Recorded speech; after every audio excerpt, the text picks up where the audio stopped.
ಹಿರಿಯ ಪತ್ರಕರ್ತರಾದ ಸಮೀವುಲ್ಲಾ ಅವರಿದ್ದಾರೆ, ಅವ್ರನ್ನ ಮಾತಾಡಿಸ್ತೀನಿ ನಾನು. ಸಮೀವುಲ್ಲಾ ಸರ್ ನಮಸ್ಕಾರ, ಸ್ವಾಗತ ನಿಮಗೆ ಒಂದು ಡಿಬೇಟ್ಗೆ.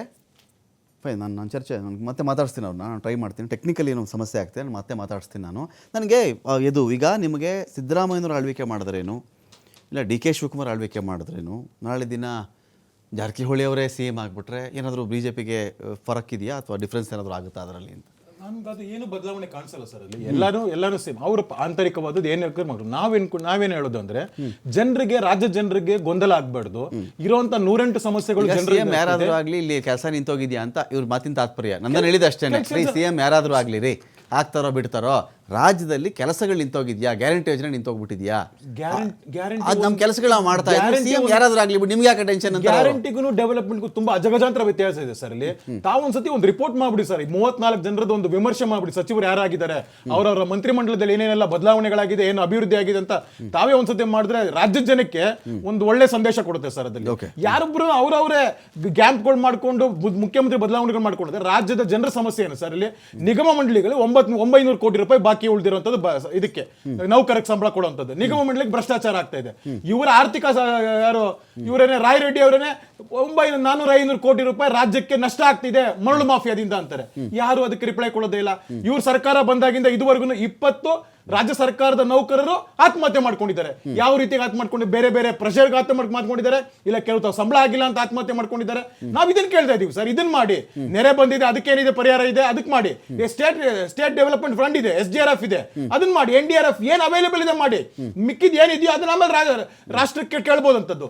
ಇದೆಲ್ಲಾನು ಮಾಡಿದಿರಾ, ಒಂದು ಬಂದು ಜಾತಿ ಗಣಿತಕ್ಕೆ ತಗೊಂಡ್ಬರ್ತೀರಾ, ಮತ್ತಿನ್ನೊಂದು ಯಾವುದೋ ಸಮಸ್ಯೆ ತಗೊಂಡ್ಬರ್ತೀರಾ. ಪ್ರತಿ ಒಂದ್ ತಿಂಗಳು ಒಂದೊಂದು ಹೊಸ ಸಮಸ್ಯೆ ತಗೊಂಡ್ಬಂದು ಇಡ್ತಾ ಇರ್ತೀರಿ ಹೊರತು ಪರಿಹಾರ ಆಗಿದೆ ಇಲ್ಲಿ. ರಾಜ್ಯದ ಇದು ನೆರೆ ಬರ ಅನ್ನೋ ವಿಷಯ ಇದೆಯಲ್ಲ, ಇದು ಯಾವಾಗಲೂ ಇದು ನೀವು ಎಷ್ಟು ವರ್ಷದ ಬೇಕಾದ್ರೂ ಚೆಕ್ ಮಾಡ್ಕೊಂಬಿಡಿ. ನಮ್ಮ ರಾಜ್ಯದಲ್ಲಿ ಪ್ರವಾಹ ಆಯಿತು ಅಂದರೆ ನರೇಂದ್ರ ಮೋದಿ ಅವ್ರ ವಿಮಾನ ಸ್ಟಾರ್ಟ್ ಆಗಲ್ಲ. ಬಂಗಾಳದಲ್ಲಿ ಪ್ರವಾಹ ಆಯಿತು ಅಂದರೆ ನರೇಂದ್ರ ಮೋದಿ ಅವ್ರ ವಿಮಾನದ ಎಂಜಿನ್ನು ಪೂರ್ತಿ ರೆಡಿ. ಈ ಕಡೆ ಗುಜರಾತಲ್ಲಿ ಏನಾದ್ರು ಆಯಿತು ಅಂತ ಹೇಳಿದ್ರೆ ಅವರ ಇದು ರೆಡಿ. BJP ನೀವೊಂದು ರಾಜ್ಯದ ಪಕ್ಷವಾಗಿಯೂ ಮಾತಾಡಿ, ರಾಷ್ಟ್ರೀಯ ಪಕ್ಷವಾಗಿಯೂ ಮಾತಾಡಿ. ನಮ್ಮ ರಾಜ್ಯದ ನೆರೆ ಆದರೆ ಫಸ್ಟ್ ಇವ್ರ ಜೇಬಲ್ಲಿ ಎಷ್ಟಿದೆ ಅದು ಕೂಡ ಕೇಳ್ರಿ, ಆಮೇಲೆ ನಮ್ಮ ನಾಯಕರು ಬರ್ತಾರೆ ಅಂದ್ರೆ ಯಾರು ಸುಲ್ತಾನ್ರ ನಿಮ್ಮ ನಾಯಕರು, ಏನು ಚಕ್ರವರ್ತಿರ ನಿಮ್ಮ ನಾಯಕರು? ಇದು ಒಕ್ಕೂಟ ವ್ಯವಸ್ಥೆ, ಇದು ಒಕ್ಕೂಟ ವ್ಯವಸ್ಥೆ. ಅವ್ರದ್ದು ಕೊಡಬೇಕು, ಇವ್ರದ್ದು ಕೊಡಬೇಕು.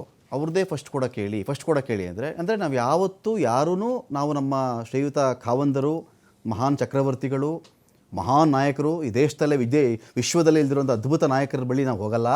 ಫಸ್ಟ್ ನಿಮ್ಮ ಬೊಕ್ಕಸಿರ್ಕ ಇದೆ. ನಾನು ಪ್ರವಾಹ ಬಂದಾಗೂ ಕೇಳಿದ್ದೀನಿ, ಬರ ಬಂದಾಗೂ ಕೇಳಿದ್ದೀನಿ. ಈಗ ಇವ್ರು ಹೇಳೋದೇನು, ಫಸ್ಟ್ ದುಡ್ಡು ತೊಗೊಂಬನ್ರಿ ಅಂತಾರೆ. ನೀವು ಯಾರು ನಿಮ್ಮ ಸಂಸದರುಗಳು ಯಾರಾದರೂ ನರೇಂದ್ರ ಮೋದಿ ಅವ್ರ ಹತ್ರ ಹೋಗ್ಬಿಟ್ಟು ಇಂಥದ್ದು ಬೇಕು ಅಂತ ಒಂದು ಲೆಟ್ರ್ ಬರ್ದಿದ್ರಿ, A4 ಸೈಜ್ ಒಂದು ಪತ್ರ ಬರ್ದಿದ್ದೀರೇನ್ರಿ, ನಮ್ಮ ರಾಜ್ಯಕ್ಕೆ ಇಷ್ಟು ಬಾಕಿ ಬರ್ಬೇಕು ನಿಮ್ಮಿಂದ ಅಂತ. ನೆಕ್ಸ್ಟ್ ಟಿಕೆಟ್ ಸಿಗಲ್ವಲ್ಲ, ನೆಕ್ಸ್ಟ್ ಟಿಕೆಟೇ ಇಲ್ಲ ಮನುಷ್ಯನಿಗೆ, ಬರೆದ್ಬಿಟ್ರೆ ಮುಗಿದೋಯ್ತು ಅವನ ಕತೆ. ಹಾಗೇನಿಲ್ಲ ಸರ್, ಯಾಕೆಂದ್ರೆ ಡೆವಲಪ್ಮೆಂಟ್ ಇದು ನೀವು ಒಂದು ಪಾರ್ಶ್ವವಾಯು ಪೀಡಿತ ರಾಜ್ಯವನ್ನು ಯಾಕೆ ಕನ್ಸಿಡರ್ ಮಾಡ್ತೀರಿ? ಇವ್ರು ಮಾತ್ರ ಮಾಡಲಿ ಆಯ್ತಪ್ಪ, ನಾನು ಇವ್ರನ್ನೂ ಕೇಳ್ತೀನಿ, ಇವ್ರನ್ನ ಬಿಟ್ಬಿಡ್ತೀನಿ ಅಂತ ಅನ್ಕೋಬೇಡಿ. ನೀವು ಮಾಡಿದ ಯಾಕ್ರಿ ಮಾಡಿಲ್ಲ ಅಂತ ಕೇಳ್ತೀನಿ. ಕೇಂದ್ರ ಅಂತ ಬಂದಾಗ ಅವ್ರು ಕೊಡ್ತಾರೆ ಅಂದರೆ ಇಲ್ಲಿ ಯಾರನ್ನೂ ಇಲ್ಲಿ ಚಕ್ರವರ್ತಿ ಅಂತ ನಾವು ಯಾರು ನೇಮಕ ಮಾಡಿಲ್ಲ. ಇಲ್ಲಿರೋದು ಒಕ್ಕೂಟ ವ್ಯವಸ್ಥೆ. ಇಷ್ಟು ರಾಜ್ಯಗಳಿಂದ ತೆರಿಗೆ ತಗೊಳ್ಳಪ್ಪ, ಇಂದಿನ ಆಳ್ವಿಕೆ ಮಾಡಿನಲ್ಲಿ ಒಂಚೂರು ಭದ್ರತೆ, ಸೈನ್ಯ, ಅದು ಇದು ವಿಜ್ಞಾನ ನೋಡ್ಕೊಳ್ಳಪ್ಪ ಅಂತ ಬಿಟ್ಟಿರೋದು ಅಷ್ಟೇ ಹೊರತು ಎಕ್ಸ್ಟ್ರಾರ್ಡಿನರಿ ಏನಿಲ್ಲ ಇಲ್ಲಿ. ಸರ್ ಉತ್ತರ ಕೊಡ್ಲಾ ಸರ್? ಸರ್ ಈಗ ಅವ್ರು ಯಾವತ್ತೂ ನಾನು ಚಕ್ರವರ್ತಿ ಅಂತ ಹೇಳಿಲ್ಲ ಸರ್. ನೀವುಗಳು ಹೇಳ್ತಾ ಇರೋದು, ನಾನು ಹೇಳ್ತಾ ಇರೋದು ಅವರು ಹೇಳಿರೋದಷ್ಟೇ, ರಾಷ್ಟ್ರಕ್ಕೆ ಅವರು ಹೇಳಿರೋದಷ್ಟೇ, ನಾವು ಹೇಳಿರೋದು ಜನಸೇವಕ ಅಂತ ಹೇಳಿ.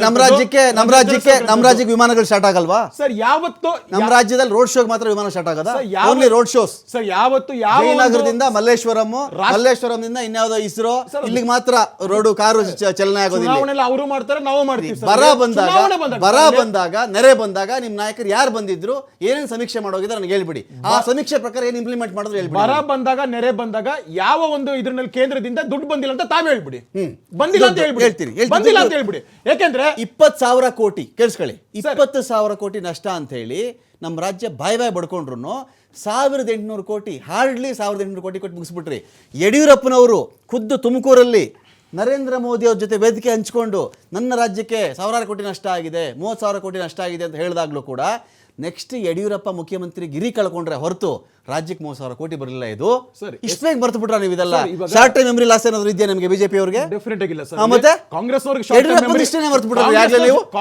ಅಲ್ಲ ರೀ, ಯಡಿಯೂರಪ್ಪನವ್ರು ಇಷ್ಟೇನೆ ಮರ್ತು ಬಿಟ್ಟಿದ್ದೀರಿ ಆಗ್ಲೇ ನೀವು? ಇದು ಯಡಿಯೂರಪ್ಪನವ್ರು ಇಷ್ಟೇ ಮರ್ತು ಬಿಟ್ಟಿದ್ದೀರಾ ನೀವು ಆಲ್ರೆಡಿ. ಕೇಳಿ ಸರ್, ಅದಲ್ಲಿ ಹಾಗಾದ್ರೆ ಎಷ್ಟು ಬಂದಿರೋಂಥದ್ದನ್ನ ಯಾಕೆ ಕ್ಯಾಲ್ಕುಲೇಟ್ ಮಾಡಲ್ಲ? ಕೇಂದ್ರದಿಂದ ಬಂದಿರೋಂಥದ್ದು 1800 ಕೋಟಿನ? 1800 ಕೋಟಿ. ಎಸ್ಟಿಮೇಷನ್ಸ್ ಯಾಕೆ ಬೇಕು ಹಾಕ್ಬೋದು ಸರ್ ಅಲ್ಲಿ? ಸರಿಯಾಗಿ ಲೆಕ್ಕ ಹಾಕ್ಬಿಟ್ರೆ ಒಂದು ಜಿಲ್ಲೆಗೆ ಆಗಲ್ಲ 1800 ಕೋಟಿ ಇದು, ರಾಜ್ಯಕ್ಕೆ ಅಂತ 1800 ಕೋಟಿ ಕೊಟ್ಬಿಟ್ರಿ. ಸರ್ ಅದಕ್ಕೊಂದು ಮಾನದಂಡ ಇರುತ್ತಲ್ಲ ಸರ್. ಅದು ನಿರ್ಮಲಾ ಮೇಡಮ್ ಆಶೀರ್ವಾದ, ಏನು ಅದ್ಭುತ ಕೃಪಾ ಕಟಾಕ್ಷ ಅವ್ರ ನಮ್ಮ ಮೇಲೆ. ಮಾನದಂಡ 1800 ಇರ್ತದೆ ಕೋಟಿ ಒಂದ್ ಜಿಲ್ಲೆಗೆ ಆಗಲ್ಲ ಅದು. ಸರ್ ಜಿಲ್ಲೆಗೆ ಆತರ ಅಂತ ಕ್ಯಾಲ್ಕುಲೇಟ್ ಮಾಡಕ್ ಆಗಲ್ಲ ಸರ್. ಅದಲ್ಲಿ ಅದಕ್ಕೊಂದು ಮಾನದಂಡ ಇರುತ್ತಲ್ಲ ಸರ್. ಅಲ್ಲಿ ಕೇಂದ್ರ ಸಮಿತಿ ಆಗ್ಬೋದು, ರಾಜ್ಯದ ವರದಿ ಆಗ್ಬೋದು, ಯಾವ ರೀತಿ ಸಲ್ಲಿಸಿರ್ತಾರೆ ಅನ್ನೋದ್ರ ಮೇಲೆ ಇದೆಲ್ಲ ಅದ್ರ ಮೇಲೆ depend ಆಗುತ್ತಲ್ಲ ಸರ್. ಸರಿ, ಆಯ್ತು. ಈಗ ನಿಮ್ ಪ್ರಕಾರ ಒಂದ್ ನಿಮಿಷ ಈಗ ರಾಜ್ಯದಲ್ಲಿ ನೆರೆ ಬಂದಿದ್ದೀರಿ ಅಂತ ಹೇಳ್ತಿದ್ದೀರಿ, ನೆರೆ ಬಂದಿದೆ, ಇವರೇನು ಬಗೆಹರಿಸ್ತಿಲ್ಲ ಅಂತ ಹೇಳಿ. ಅಕಾರ್ಡಿಂಗ್ ಟು ಬಿಜೆಪಿ ನಿಮ್ಮ ಪ್ರಕಾರ ಎಷ್ಟು ಸಾವಿರ ಕೋಟಿ ಬೇಕಾಗುತ್ತೆ ಇದಕ್ಕೆ? ಇದು ಈಗ ಯಡಿಯೂರಪ್ಪನವರು ಅವತ್ತು ಹೇಳಿದಾಗ 30,000 ಕೋಟಿ ಅಂತ ಹೇಳಿದ್ರಿ. ಆಯ್ತಪ್ಪ, ಸಿದ್ದರಾಮಯ್ಯನವರು ಇವತ್ತು 25,000 ಕೋಟಿ ಹೇಳಿದ್ರು ಅಂತ ಅಂದ್ಕೊಳ್ಳೋಣ. 20,000 ಕೋಟಿನ ಸಿದ್ದರಾಮಯ್ಯನವರು ಹೇಳಿದ್ರು ಅಂತ ಅಂದ್ಕೊಂಬಿಡ್ರಿ ಫಾರ್ ಎಕ್ಸಾಂಪಲ್ಲು. 20,000 ಕೋಟಿಲಿ ಬಿಜೆಪಿ ಪ್ರಕಾರ ಎಷ್ಟು ಕೋಟಿ ನೆರೆ ಲಾಸ್ ಆಗಿರೋದು? ಸರ್ ಇವಾಗ ಎಸ್ಟಿಮೇಷನ್ಸ್ ಮಾಡುವಂತದ್ದು ಲಕ್ಷಾಂತರ ರೂಪಾಯಿ ಏನಿರುತ್ತೆ, ಅದಕ್ಕೊಂದು ಇನ್ಶೂರೆನ್ಸ್ ಅನ್ನೋದು ಇದೆ. ಒಂದು ನಾನು ಹೇಳ್ತಾ ಇರೋಂಥದ್ದು, ರಾಜ್ಯ ಸರ್ಕಾರ, ನೀವು ಬರೀ ಕೇಂದ್ರದ ಬಗ್ಗೆ ಮಾತಾಡ್ತಿರಲ್ಲ ಸರ್, ರಾಜ್ಯ ಸರ್ಕಾರದ ದಾಯಿತ್ವ ಏನಿಲ್ವಾ ಸರ್? ಕೇಳ್ತೀನಿ ಟೈಮಂಡ್ ಆಗಿ ನಾನು ಅದನ್ನ ಕೇಳದೆ ಬಿಟ್ಟಿಲ್ಲ. ಟೈಮಂಡ್ ಆಗಿ ಏನು ನಾನೇನು ಕೇಳ್ತಿದ್ದೀನಿ ಅಂದ್ರೆ, ಇವ್ರೇನಂದ್ರೆ ನೋಡಿ, ಇದು ನಾನು ಕೇಳ್ತೀನಿ, ನಿಮ್ಮ ರೋಲ್ ಫಸ್ಟ್ ಕೇಳ್ತೀನಿ. ನಿಮ್ಮ ರೋಲ್ ನೀವು ಆನ್ಸರ್ ಮಾಡಿದ್ಮೇಲೆ ನಾನು ಕಶ್ಯಪ್ ಅವ್ರು ಕೇಳ್ತೀನಿ ಅದನ್ನ. ನೀವು ನಿಮ್ಮದು ಕೇಳಿದ ತಕ್ಷಣ ಸರ್ ಅವ್ರನ್ನ ಕೇಳಿ ಅಂದ್ರೆ ನಮಗೆ ಶಕ್ತಿ ಇಲ್ಲ, ನಮಗೆ ದೌರ್ಬಲ್ಯತೆ ಇದೆ, ನಮ್ಗೆ ಅವ್ರ ಎದುರುಗಡೆ ನಿಂತ್ಕೊಳ್ಳೋಕೆ ಆಗಲ್ಲ. 30,000 ಕೋಟಿಯಿಂದ ಯಡಿಯೂರಪ್ಪನ ಪ್ರಸ್ತಾಪ ಮಾಡಿಬಿಟ್ಟು ಕೆಲವೇ ತಿಂಗಳುಗಳಲ್ಲಿ ಮುಖ್ಯಮಂತ್ರಿ ಹುದ್ದೆ ಕಳ್ಕೊಂಡ್ಬಿಟ್ರು. ನಾವು ನೆಕ್ಸ್ಟು MLA ಟಿಕೆಟು ನಮ್ಮ ಕಡೆಯವ್ರು ಸಿಗಲ್ಲ, MP ಟಿಕೆಟು ಸಿಗಲ್ಲ, ಆ ಭಯಭೀತ ವಾತಾವರಣದಲ್ಲಿ ಬದುಕ್ತಾ ಇದ್ದೀವಿ ಅನೌನ್ಸ್ ಮಾಡಿಬಿಡಿ ನೀವು. ಡೆಫಿನೆಟ್ ಆಗಲ್ಲ. ಯಡಿಯೂರಪ್ಪನವ್ರು 30,000 ಕೋಟಿ ಅಂದ್ರೆ ಅದು ಲಾಸ್ ಅಲ್ಲ. ಡೆಫಿನೆಟ್ ಆತರ ಅಲ್ಲ ಸರ್, ತಪ್ಪು. ಹಾರ್ಡ್ಲಿ 1,800 ಕೋಟಿ ಕೊಟ್ರಿ ನೀವು. ಸರ್ ತಾವ್ ಹೇಳ್ತಾ ಸರ್, ಇದು ಇವಾಗ ಮೊನ್ನೆ ಕೊಟ್ಟಿರೋಂಥ ಅಡಿಷನಲ್ ಅಂತ ಕೊಟ್ಟಿರೋಂಥದ್ದು, ಅಡ್ವಾನ್ಸ್ ಅಂತ ಕೊಟ್ಟಿರೋಂಥದ್ದು, 384 ಅಂತ ಕೊಟ್ಟಿರೋಂಥದ್ದು advance. You can kindly check it sir please ಅಂತಲ್ಲಿ. ಅಂದ್ರೆ ರಾಜ್ಯದ ನೆರೆ ಇರೋದು 384 ಕೋಟಿ ಸಾಲ್ವ್ ಆಗ್ತಿದೆ. ಅಡ್ವಾನ್ಸ್ ಅಂತ ಕೊಟ್ಟಿರೋಂಥದ್ದು. ಇದು ಫುಲ್ ಪೇಮೆಂಟ್ ಎಷ್ಟು? ಫುಲ್ ಪೇಮೆಂಟ್ ಸರ್ ಹಂತವಾಗಿ ಬರ್ತದೆ ಸರ್. ಯಾರೋ EMI ಕೊಡ್ತೀರಾ?